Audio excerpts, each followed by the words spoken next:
Marilah kita bersatu di dalam doa. Kembali kami mengucapkan syukur kepadamu Tuhan atas setiap berkat dan anugerah Tuhan yang masih melimpah di dalam kehidupan kami. Terima kasih untuk anugerah dan kesempatan baru di pagi hari yang indah ini. Tuhan masih mengizinkan kami melanjutkan kehidupan kami lewat nafas kehidupan yang Kau berikan. Kami puji dan muliakanlah Engkau ya Bapa. Dan pagi hari ini kami ingin melanjutkan aktivitas kehidupan kami. Ke dalam tangan-Mu yang kudus kami menyerahkan hidup kami. Kiranya Tuhan yang menuntun dan memberkati kami agar kami beroleh hati yang bijaksana seturut dengan keinginan-Mu ya Bapa. Agar hidup kami ini kiranya tidak menyimpang dari firman-Mu.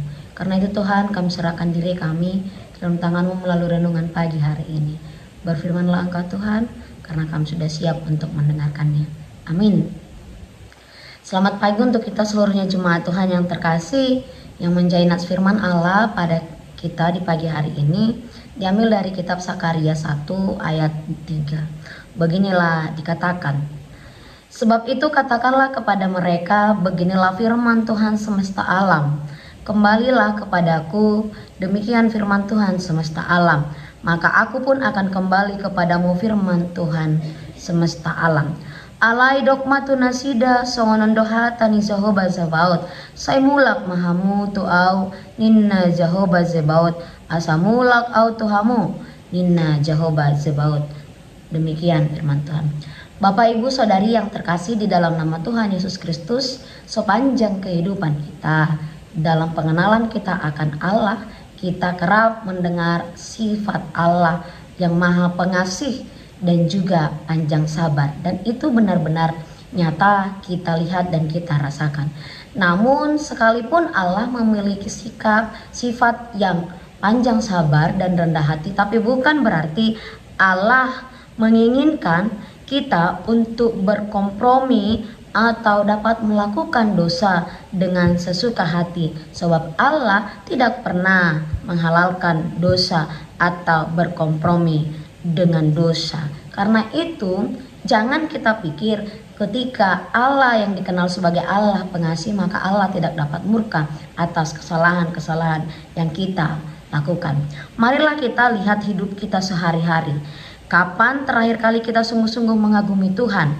Kapan terakhir kita menyadari kekudusan yang tidak mengenal kompromi dari murka Tuhan? Bukankah sering sekali kejatuhan ke dalam dosa juga diawali dengan kita melupakan Tuhan dan melupakan bahaya dari kenajisan dosa tersebut? Di dalam Alkitab banyak sekali tokoh-tokoh yang menyuarakan tentang panggilan untuk bertobat. Banyak tokoh-tokoh yang Allah pakai menjadi penyambung lidah Allah untuk menyampaikan pesan-pesan tertentu, baik itu pesan sebagai peringatan akan hukuman akibat perbuatan dosa terhadap atau tula, atau hukuman Allah memberikan peringatan, bahkan seperti firman kita pagi hari ini, seruan untuk bertobat dari perbuatan yang tidak berkenan di hadapan Allah. Dan itulah yang menjadi tugas untuk memberikan seruan pertobatan yang dilakukan oleh Zakaria yang menerima firman Allah pada bulan ke-8 tahun kedua pemerintahan Darius. Kita bisa lihat di ayat 1. Allah yang murka kepada nenek moyang mereka masih berbelas kasihan dengan berupaya memanggil mereka kembali. Disinilah kita lihat bagaimana sekalipun kita adalah orang-orang yang congkak ataupun seperti bangsa yang congkak, yang berkeras hatinya, tetapi sifat Allah yang penuh kasih itu tidak pernah hilang dari kehidupan kita ataupun dari kehidupan Allah. Allah melalui Zakaria menyuruh mereka belajar dari pengalaman hidup nenek moyang mereka agar mereka menjadikan itu sebagai pelajaran dan diambil hikmahnya. Bapak Ibu Saudari yang terkasih di dalam nama Tuhan Yesus Kristus, sesungguhnya kita terlalu sering melupakan bagaimana dosa melukai dan mendukakan hati Tuhan, sehingga dengan begitu mudahnya kita melakukan dosa itu, kita lupa apa dampak dosa yang akan kita lakukan, sehingga kita tidak berpikir untuk melakukan dosa tersebut. Ketidaktaatan dan pemberontakan kita tentunya juga akan berdampak pada hal-hal yang menyakitkan bagi kita. Karena itulah kita perlu terus merenungkan salib Kristus setiap waktu di dalam hidup kita. Hanya di dalam salib kita bisa melihat kekayaan, kemurahan, dan kasih Allah yang nyata di dalam hidup kita, yang juga mengandung kengerian dan keseriusan Tuhan terhadap dosa. Melalui salib Allah itulah kita mengingat kembali bagaimana kasih Allah yang begitu besar di dalam hidup kita, sehingga dengan kepedihan dan kesakitan itu Dia rela untuk menanggung dosa kita itu. Dengan merenungkan makna salib yang paradoks ini, kita akan dipimpin untuk menjadi orang Kristen yang tidak timpang. Saudari yang terkasih dalam nama Tuhan Yesus Kristus, peringatan murka Tuhan ini dilanjutkan dengan janji seperti pada nats kita hari ini. Kita harus ingat bahwa Tuhan adalah Allah yang panjang sabar. Tuhan adalah Allah yang panjang sabar dan Allah yang berlimpah kasih. Sesungguhnya bukan Tuhan yang lambat dalam mengampuni, tetapi kitalah yang sering terlambat untuk bertobat. Jika Tuhan tidak memberikan diri sebagai Allah yang siap untuk menerima kembali anak-anaknya yang hilang, tentu kita patut takut untuk datang kepada Tuhan dengan segala kegentaran kita. Bapak Ibu, saudari yang terkasih dalam nama Tuhan Yesus Kristus, maka melalui firman Allah pagi hari ini kita harus mengingat Allah itu adalah Allah yang panjang sabar dan penuh kasih, tetapi Allah tidak pernah kompromi dengan dosa.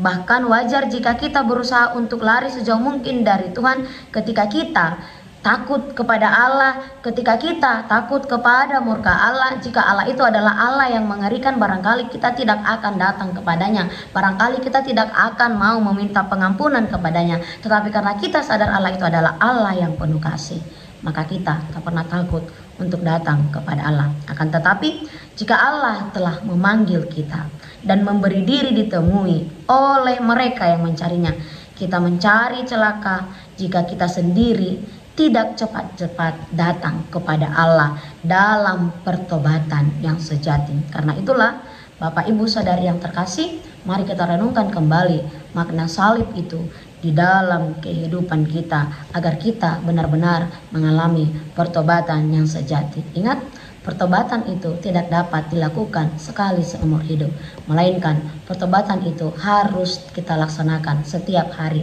agar kita bisa berusaha untuk hidup lebih baik dan juga membaharui diri ke arah yang lebih baik.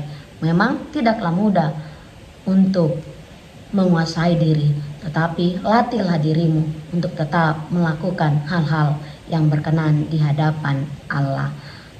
Amin. Selamat pagi. Tuhan Yesus memberkati kita sekalian. Shalom. Kasih karunia dari Tuhan Yesus Kristus serta kasih setia Allah Bapa dan persekutuan Roh Kudus memberkati dan menyertai kamu sekalian hari ini, esok, dan sampai selama-lamanya. Amin.